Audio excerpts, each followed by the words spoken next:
Lance, stop calling me Dad.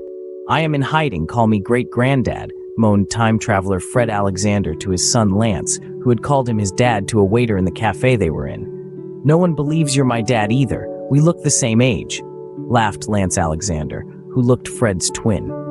Well, I'm in hiding, said Fred shortly. I know I hid you in the past, said Lance. I hoped you had a happy life where you were unknown.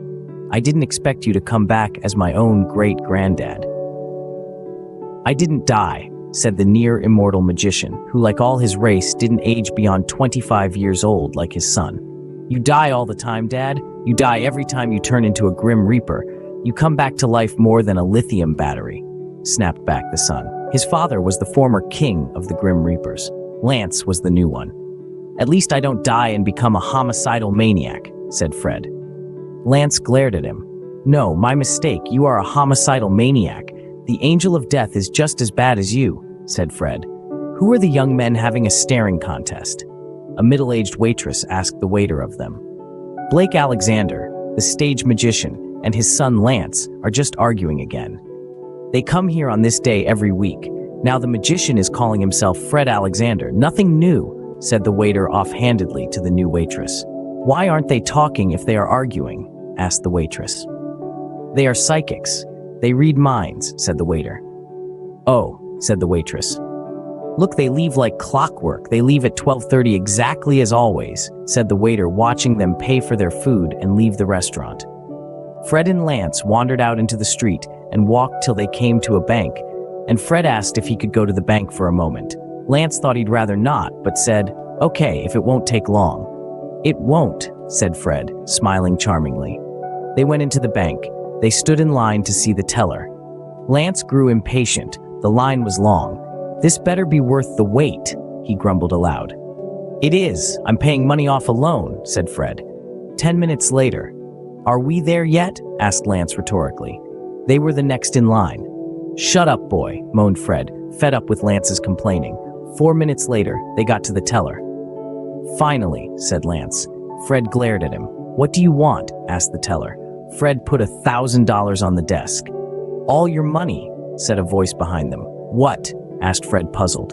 He turned around and saw a man with a gun. You don't want to do this, mate, said Lance. Shut up, boy. He has a gun. You aren't bulletproof, moaned Fred. Well, he won't, said Lance. Listen to your brother. He's right, said the gunman. Tie him up, said the gunman, throwing rope at Fred. If you say so, said Fred, tying Lance up, wishing it would hold him. He knew it wouldn't. Lance broke free of the ropes.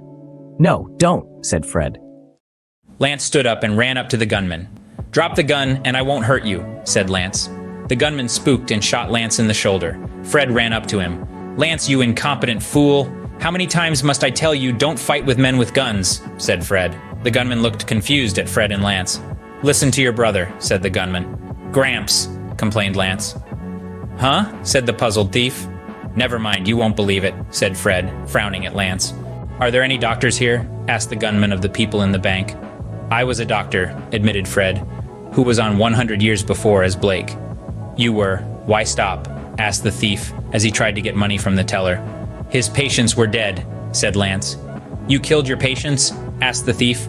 No, I was a coroner, Fred said irritably. Oh, said the thief. The teller was being stubborn. She was behind a bulletproof screen. Her co-workers were panicking. Come on, give me the money, said the gunman. Are you serious? Asked the teller. I have a gun. How serious do I look? Asked the gunman seriously. Fred was examining Lance's arm. How is he? Will he die? Asked the teller. He will die, Fred said. I didn't want to hurt anyone, said the gunman, thinking he killed a man. He was just winged, said Fred. You're lucky he isn't dying. He's bad to the bone as a dead man. Is he a vampire? Asked the teller, hoping he couldn't get here behind the glass. No, said Lance. Lance was the king of the Grim Reapers, called the Necromancer, who was seen as a serial killer by the police. In death, he was fated to be the Angel of Death. A killer more deadly than Lance ever was. He's worse, said Fred. The gunman trained his gun on Lance. Thanks, Dad, said the irritable Lance. Necromancer, don't call me Dad, moaned Fred. I know what you're doing, Dad. You just want to sick me on him to get your money back, Lance snapped defiantly. Get him yourself, Lone Ranger. I am not. I thought you'd want to stop him yourself. You're the cowboy, snapped Fred. Cowboy me, snapped Lance, offended, the gun melting in the hand of the gunman to water. "What's going on?" cried the gunman. "Your turn," said Lance. "Who?" asked the gunman. He was not sure what was going on. Moments later, the gunman found himself wrapped up in a straitjacket. "Okay, I get it now. Where's the magician?" asked the gunman. In the bank ran policemen with guns. "Time to go, Gramps," said the necromancer. "I want my money," said Fred. "You would," huffed Lance. The Fred and he disappeared into thin air. "Who were they?" asked the gunman. "The king of the earth and the necromancer," replied one of the policemen. The spooked, trapped thief looked horrified. He had got off easy and remembered the king, Fred, calling his brother the necromancer. He feared the revenge of the killer. He begged to be arrested and go to jail where he'd be safe.